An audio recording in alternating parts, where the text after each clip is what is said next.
Alright, David arrested. What we know so far. Alright, so we all know about the David story at this point. I did a video about it on this channel, the live channel. So if you haven't seen that video, you can watch it after the video ends. But like essentially, David had a relationship with like a 14-year-old girl, and I'm not even gonna try to censor myself because this is a story that doesn't have to be sent, that shouldn't be censored because of YouTube stuff. So I'm just gonna say how I feel, but yeah, David, a sickle man, had a relationship with a kid, and then killed her. Like for what? So and he finally got arrested today, as you saw from the title. So he got he got he got arrested yesterday at the time of recording. So I want to see this. I don't really know certain parts about it, but I want to see what Blackie guys say because yeah, it's crazy, man. Let's get into it. Now, singer David, spelled d4vd, has officially been arrested in connection with the death of 14-year-old Celeste Rivas Hernandez, a case that's raised serious questions from the very beginning, because Celeste was found inside the front trunk of a Tesla, a vehicle that was reportedly registered to David himself. And with this arrest, this story has now entered an entirely new phase. Now, most people remember where this all started. On September 8, 2025, unidentified human remains believed at the time to be a young female were discovered inside the front trunk of a Tesla at an impound lot in Los Angeles, California. The car had been towed to a Hollywood impound lot where staff eventually noticed a strong odor coming from the vehicle, and after opening the front trunk, they made a disturbing discovery. Authorities were immediately called to the scene, and according to the court filings tied to the investigation, officers found human remains inside bags placed in the trunk. Due to the condition of those remains, it was clear the situation was serious and would require a thorough forensic investigation. And as the investigation unfolded, it was revealed that the vehicle Well, the fact that these assholes like chopped up the girl and put her into pieces in the trunk is disgusting. was linked to a David Burke, professionally known as David. It was one of several vehicles linked to the singer. David was a young artist who at the time was building serious momentum in the music industry and was even in the middle of a tour, which he would later cancel as the situation began to unfold. Now, at the time, it wasn't immediately known who the body belonged to, but sometime later, the medical examiner officially identified the victim as Celeste Rivas Hernandez. Celeste was discovered just one day after her 15th birthday, meaning she was only 14 when she died. And based on early reports, it was believed that her body had been inside that vehicle for some time before being discovered. Only hours after the discovery, the LAPD executed a search warrant at a home in the Hollywood Hills area, where David had reportedly been staying. During that search, law enforcement seized surveillance footage from the property, collecting recordings from multiple security cameras in and around the home. From that point on, the investigation intensified.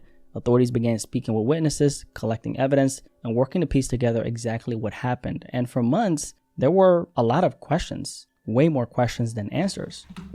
Yeah, like people keep saying like, "Oh, we knew about this, man. Like, how come he's doing this now? How come they arrest him like immediately? We better figure out the case." Like, people don't understand that. I mean, obviously the cops and like the feds are never perfect, obviously, but the reason why it takes so long for a case to like get started or just like for someone to get arrested is because they're waiting for evidence to line up and like have a story or more like have enough evidence to where they could not only prosecute him but put him in jail basically. Because if you can't just put someone in jail with no evidence or little to no evidence, and then the little smudge, like the little like plot hole that could make David free. They don't want to mess that up, so they have to like be very precise and meticulous with this type of thing. Yeah, this is probably just one of the few. This is where my criminology P come to handy, but it's really just so crazy. It's so dumb.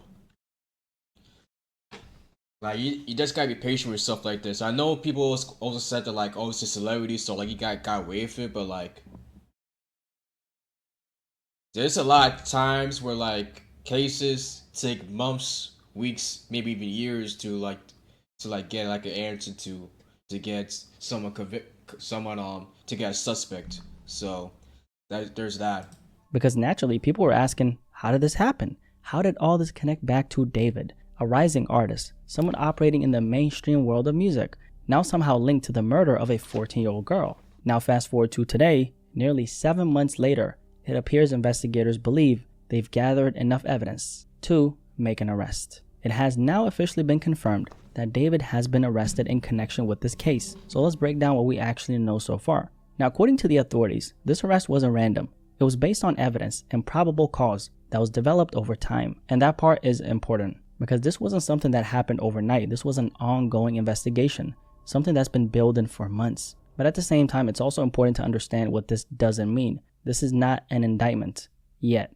Meaning right now, this is still part of an ongoing investigation. Yep. Legal process is still unfolding and we haven't even seen the full case yet. However, the authorities did move forward with an arrest. And according to law enforcement, they've now put together a full case, one that's being presented to the Los Angeles County District Attorney's Office for review on Monday. That review will be handled by the Major Crime Division, the team that will ultimately determine whether this case moves forward with formal charges. And at this point, there are a few key questions that naturally come up. How strong is this case? What specific evidence do they have? And what exactly led investigators to this point? That we don't fully know yet. However, with this arrest, a few key things have now been confirmed. Number one, David is currently being held without bail, according to police. And that alone signals that the authorities are taking this extremely seriously. Because in cases like this, bail isn't just about money. It's about making sure the person shows up to court, protecting the integrity of the investigation, and in some situations, making sure there's no contact with potential witnesses.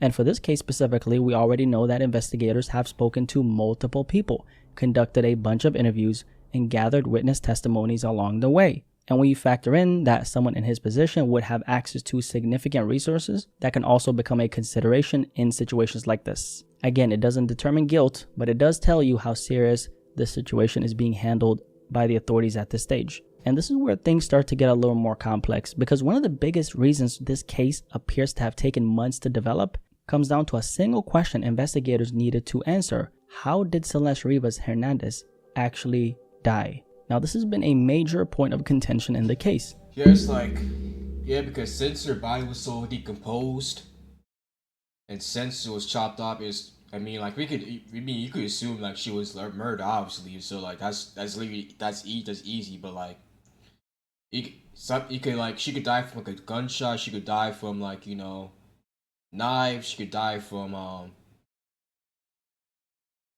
poisoning, whatever. Just multiple ways you could kill somebody.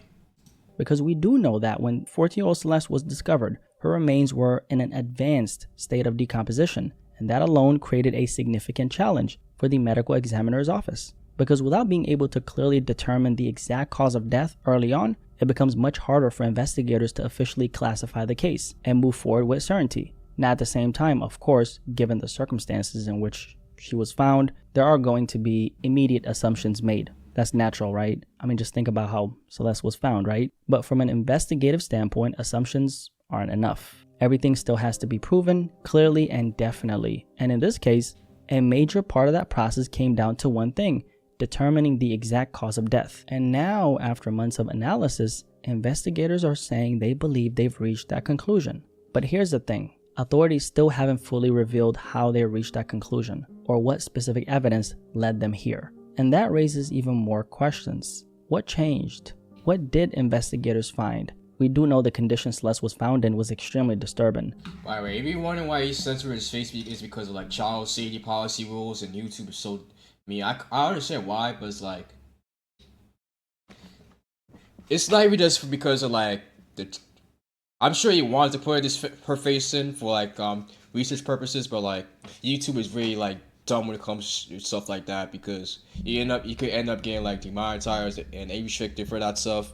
I know because it happened to me last year with academics, so in case you're wondering why her face is censored. I mean, it's not hard to look up, unfortunately. So, and due to that condition, investigators initially faced serious challenges determining exactly how she died. At one point, details were even limited from the public, with authorities making it clear that releasing too much information could jeopardize the investigation and potentially impact witness testimony. But that decision didn't go without criticism. In fact, the chief medical examiner publicly pushed back, questioning whether limiting that information would actually help move the case forward.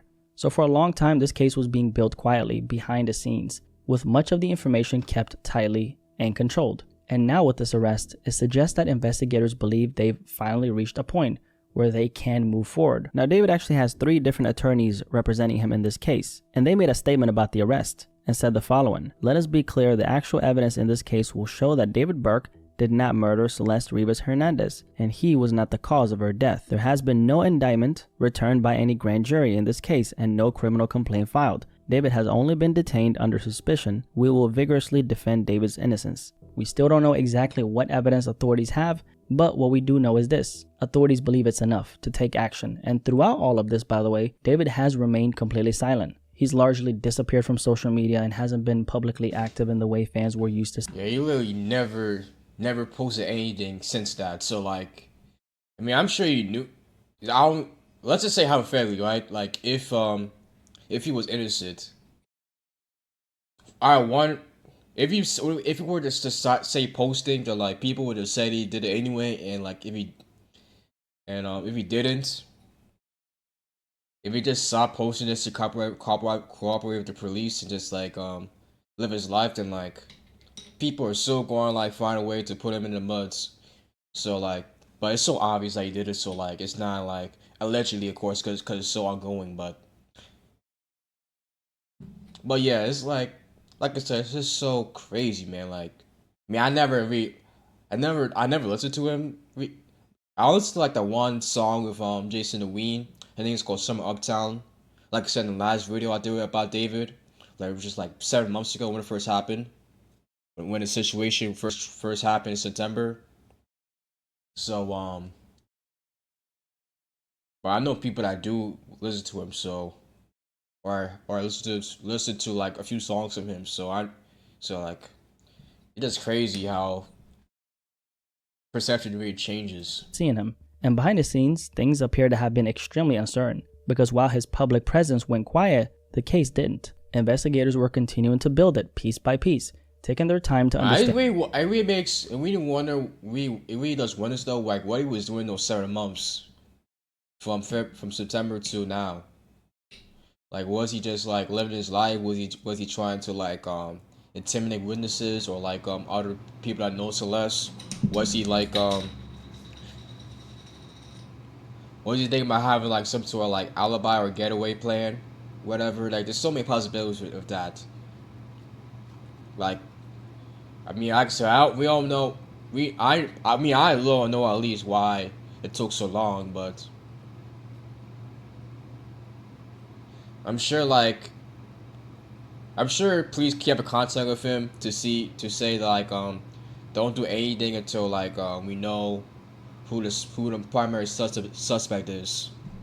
And exactly what happened. Now, from the outside looking in, it might feel like this took too long, and honestly, part of me is like, damn, why did it take this long, right? Like, authorities should have reached a conclusion earlier. But at the same time, cases like this are complicated. With that being said, there were a bunch of movements happening behind the scenes. In fact, in my last video about this, we covered how authorities tracked down a key witness across state lines, that witness being Neil Langston, a social media figure who had been seen around David in the past, and was later identified as a potential grand jury witness in this case. And it didn't stop there. According to reports, multiple members of his family, including his father, mother, and brother, were also served grand jury subpoenas, meaning prosecutors were actively trying to get testimony from people close to him. But instead of cooperating immediately, there was pushback. The family challenged those subpoenas, essentially trying to avoid being compelled to testify. However, that effort didn't hold up, and on February 9, a court denied that challenge, which means, as far as we know, they were still required to appear and testify at that time. So when you take a step back and look at everything, this wasn't a situation where nothing was happening. The case was being built slowly, with witness testimonies, legal pressure, and investigators working to connect every piece, and now it reached a point where an arrest has finally been made. But with that comes a lot of questions that I'm kind of asking myself, and I'm sure you're asking yourself these questions as well. What is the extent of David's involvement in all this? We still don't know what that evidence actually looks like. What did investigators find that pushed this case to this point right here? And then there is another layer to this. was anyone else involved? Because in some of the earlier reporting, definitely. there were suggestions that multiple. Oh yeah, it definitely was people involved with David's camp that probably knew about it. I think like I think I saw like an Instagram post by one of David's mans. I don't know, it was like a assistant, a fan, or a friend, or like I don't know, someone in his circle that posted about David and the situation. Like he doesn't want to he doesn't want anything a part of this. So like he knows something that we don't. So I'm checking he's going to snitch too.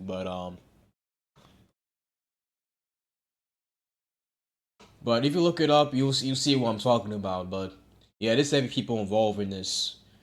People that we don't obviously don't know about because they're not famous. But it was obviously a set up plan to like kill her and then like put her remains in his car, which is so dumb because put your car in your name. I mean, like if it'd be one thing if you was framed, but like come on, that's just too coincidental. And also like another thing too is that worst best case scenario is that like he catch a case with a 14-year-old girl, man. That's literally the best case scenario because there was something going on there, man. People that know David and Celeste said that they had a thing, so like the family knew, both families knew, and David paid people off.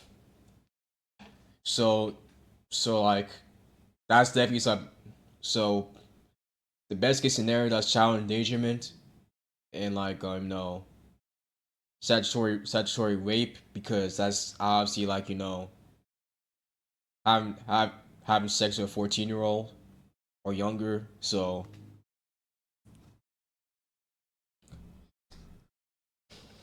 this is a so like either way, man. He's screwed. He's fucked entirely. So like doesn't matter if you're a David fan, man. I'll feel bad for you, man, because there's no defend this man, bro. And I know you can separate art from the artist, and trust me, I do it too sometimes. But like, I don't know, man. This is just some weird shit. Multiple individuals may have been connected to this particular case. And when you think about the nature of the situation, it naturally raises questions about whether there were actually multiple people and multiple moving parts involved. And if that's the case, how do those pieces connect? And beyond that, there's of course the digital side of all this. Phone records, location data, messages. What kind of trail did this situation leave behind? We also know that the Tesla had reportedly been sitting there for an extended period of time, and in that particular area, there was surveillance, which means investigators have already reviewed the footage, tracked movements, and pieced together a timeline of events. So the real question becomes, was David captured in any of that footage? And if so, what exactly does that footage show? Because what I'm personally trying to understand here is, what was the key piece of evidence that led to this arrest? At a stage like this, investigators don't move unless they've built a clear timeline. Who was there, what happened, and when it happened. So whatever they have, it was enough. At this point, his legal team was going to have to respond to whatever evidence they have against him. And depending on what investigators actually found, that could be very challenging for his legal team. Now, I'm not going to sit here and speculate on specifics, but I will say this, whether this situation is bigger than just one person. If that's the case, that's something that will likely come out over time. But beyond all that, the most important thing here is justice for Celeste Rivas Hernandez. Honestly, That's been my focus since day one, and if authorities have taken this step after months of investigation, then clearly they believe they've done the work and justice will be served. Now, the next major movement in this case comes Monday, when everything is presented to the Los Angeles County District Attorney's Office, and that's when we'll find out the truth of what this actually means for David. As of right now, he's being held without bail, and that alone tells you how serious the situation is being treated. And that's what we know so far about the arrest of David in connection with the death of 14-year-old Celeste Rivas. If you made it this far, drop a like. But yeah, man, it's really just sick, man. I mean, I'm assuming the charges are going to be what I said in the video, like it's either first degree or second degree murder. I mean, it's probably definitely one or two. Then it's I mean, probably some child engagement, kidnapping charges. What and because she was missing too for over a year. She was actually missing like multiple times, which is crazy to me. That like the family just kind of like she knew where she was at and like just they wouldn't do anything. Um, like I said, statutory rape. Maybe some other stuff, but like I think that's always gonna be like the main top subjects or like the main charges that's gonna be brought up, in my opinion. But like, yeah, man. Let me know in the comments how you feel, even though it's kind of unanimous how we all feel about this. So let me know if there's anything that that you think could happen or should happen, and if you agree with anything I said in the video or disagree, or even Blackie in the video. So yeah, that's really about it, man. Let me know in the comments. I'm out. See ya, boys.